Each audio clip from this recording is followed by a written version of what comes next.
Mobility Monday, I'm going to make the first one of my favorite poses. Usually I do this a lot with pre and postpartum, but it is also a pose that I give out to everybody because everyone has a pelvic floor, and this is a great upper back opener. It's a great pelvic floor relaxation technique. So if you are someone who sits a lot at a desk, driving, that kind of thing, or if you cycle, if you have a Peloton or spin or whatever, this is great to do right after that because those kind of things can tighten up our pelvic floor, which is just that muscular hole that keeps our organs from falling out.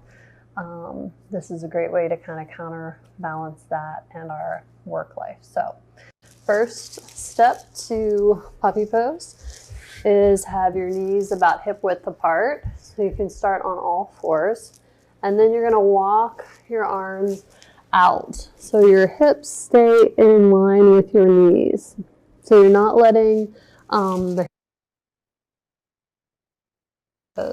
hips stay in line with the knees. So from the side, hips stay over the knees, dropping the chest down. Now, if this is too much on your upper back, you can prop up onto your elbows, and you want to think about dropping your belly down and flipping your tailbone up. So if you had a tail, you would be flipping your tail up to the ceiling and keeping that nice and wide.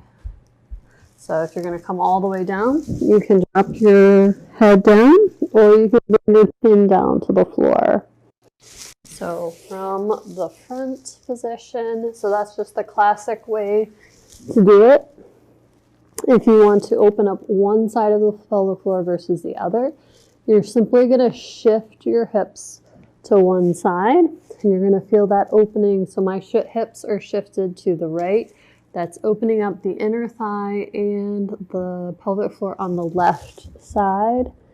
And then I'm going to shift my hips over to the left. That's opening up my inner thigh and my pelvic floor on the right side. So now if you're at home doing this, I would say to shift the hips, inhale through the nose. Your lungs are filling up. It's bringing pressure down towards your pelvic floor. On the exhale, think opening and relaxing that pelvic floor, that muscular bottom to your core.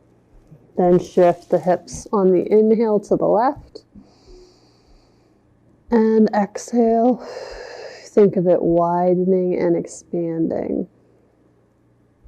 And I would do that about 10 times. And try to imagine letting it open. And if you can't feel it, or if it feels like a sharp pain or something like that, just with the shifting the hips, you can always just do regular puppy pose. So give that a try after you've sat a ton, biked a ton, or driven a far distance.